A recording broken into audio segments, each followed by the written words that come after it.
Hello दोस्तों, मैं हूं सौरभ और आज का टॉपिक होने वाला है relational data model and normalization process. ये डीबीएमएस का एक अगला टॉपिक है जिसमें रिलेशनल डेटा मॉडल और नॉर्मलाइजेशन देखेंगे क्या होता है। तो बने रहे वीडियो के अंदर, मजा आने वाला।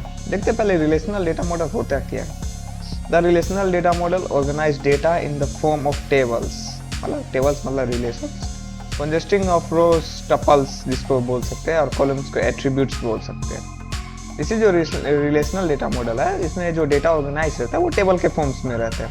जैसे वो रोज हो गया, रोज को हम टपल बोल देंगे, या कॉलम्स को उसमें जो एट्रीब्यूट्स रहते हैं उसको एट्रीब्यूट्स मतलब कॉलम्स को एट्रीब्यूट्स बोल देंगे।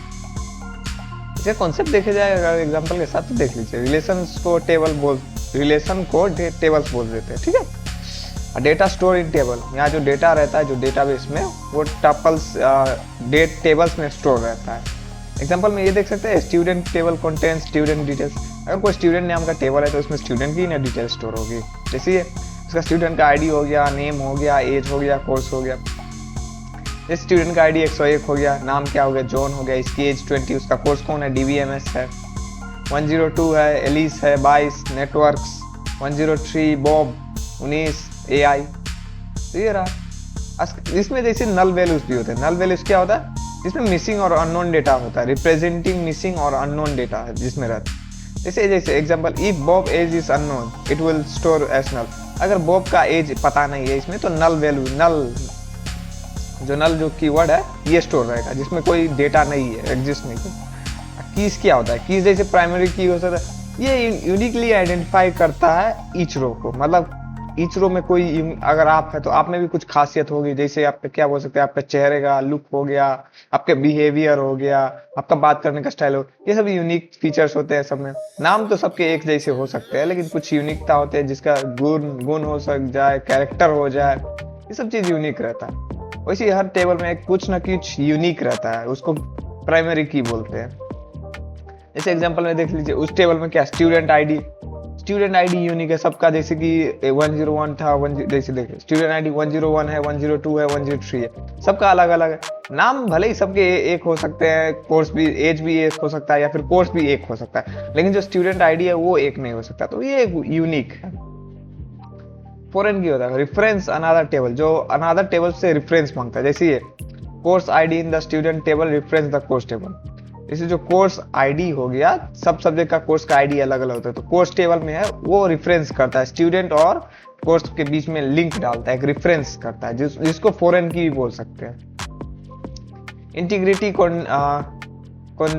कंस्ट्रेंट क्या होता है, तो इंटीग्रिटी जैसे एंटिटी इंटीग्रिटी क्या होता है, प्राइमरी की कैन नॉट बी नल। अब पहला नंबर, अगर कोई यूनिक फीचर्स है, मतलब कोई मेन चीज जिसके मतलब यूनिक है, तो वो कभी नल नहीं रहेगा, वो खाली नहीं रहेगा, उसमें कुछ ना कुछ वैल्यू होनी ही चाहिए।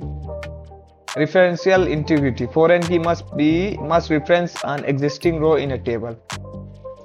अब फॉरेन की मस्ट मतलब जो फॉरेन की होगा वो कम से कम एग्जिस्टिंग रोज में तो होना ही चाहिए जो दूसरे टेबल को लिंक करे। एग्जाम्पल में देख लिए, जो कोर्स आईडी है वो स्टूडेंट टेबल में एग्जिस्ट करता है, जो कोर्स टेबल में। जैसे एग्जाम्पल में अगर देख लिया जाए, तो जैसे स्टूडेंट नाम का टेबल है 101, 102, 103, तो इसमें क्या होगा, जैसे 101, 102 ये तो स्टूडेंट आईडी का यूनिक है। इसमें कोर्स है, कोर्स के डीबीएमएस नेटवर्क हो गया, तो इसका भी एक आईडी होगा जो अलग। अब जो दोनों चीज को लिंक करता है, जो इसको फॉरेन जो होगा उसको फॉरेन की भी बोल सकते हैं, ठीक है। नॉर्मलाइजेशन प्रोसेस क्या होता है, normalization form, first normal form, remove repeating groups. जो F1 होता है फर्स्ट नॉर्मलाइजेशन में, ये होता है कि जैसे जो रिपीटेड आइटम्स होता है वो चीज को हटा देता है। फर्स्ट नॉर्मल फॉर्म में क्या होता है, जो रिपीट आइटम्स है उसको हटाता है, मतलब एक ही चीज बार बार रिपीट ना हो। जैसे इसका रूल क्या होता है, each attribute should have a atomic invincible value. जैसे ये इसका एग्जांपल में देख लीजिए, तो ये रहा स्टूडेंट आईडी हो गया, नेम हो गया, कोर्स हो गया। तो जैसे नेम हो गया 101 John DBMS AI, 102 Alice network, 103 Bob AI data science. तो इधर क्या है, कोर्स में मल्टीपल वैल्यूज हो सकते हैं, ठीक है।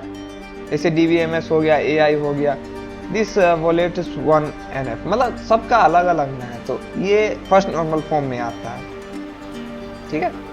इसका सॉल्यूशन भी अगर देख लिया जाए तो जैसे कि इसको रिपीटेशन भी हटा सकते हैं। ऐसे अगर रिपीटेशन लिखते तो ऐसा होता 101 102 दो बार जोन लिखना पड़ता, दो बार उसके सब्जेक्ट लिखने पड़ते। तो इससे अच्छा क्या एक ही बार जोन लिखो, उसके दो दो सब्जेक्ट लिख दो, यही हो गया।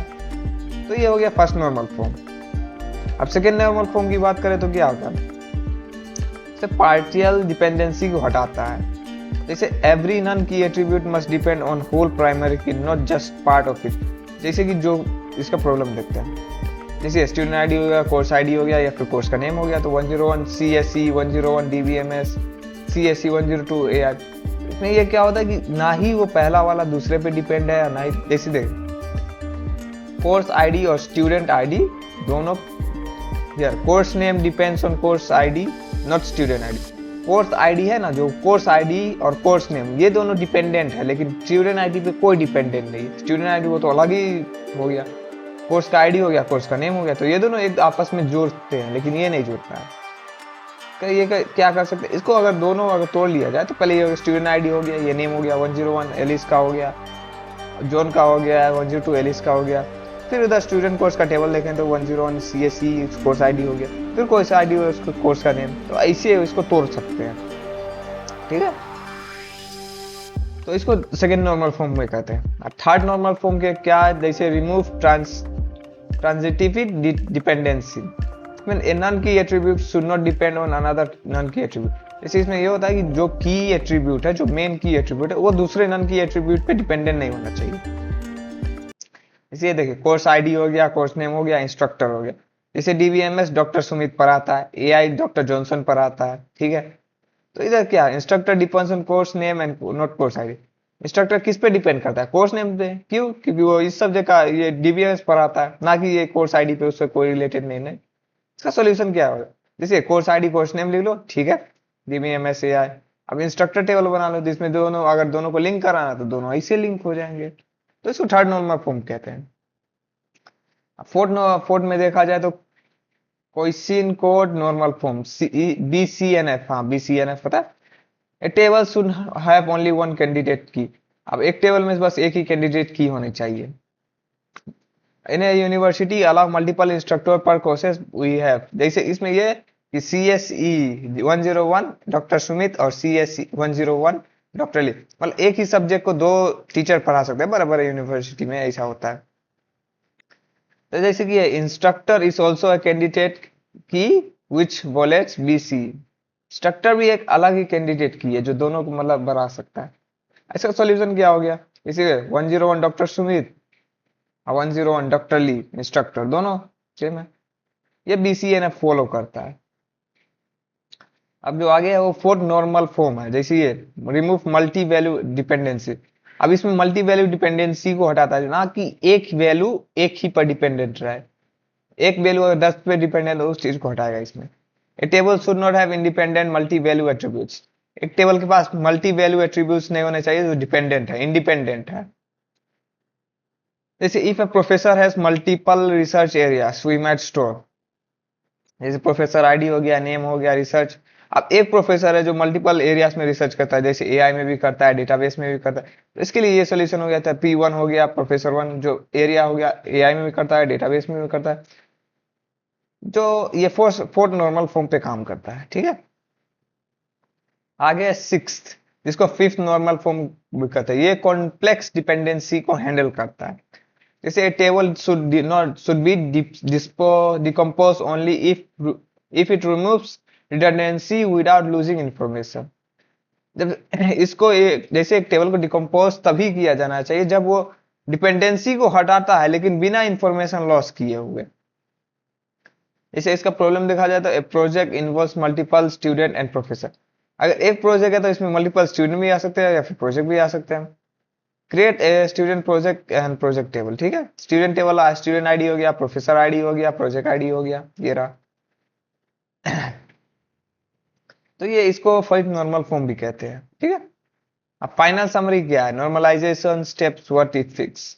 जैसे जो फर्स्ट NF है, इसको अगर बेसिक में देखा जाए तो ये रिपीटिंग ग्रुप्स को हटाता है। जैसे एक ही चीज बार बार रिपीट, उसको हटाता है। ये सेपरेट कर देता है हर एक वैल्यू को, separate rows from each value, ठीक है।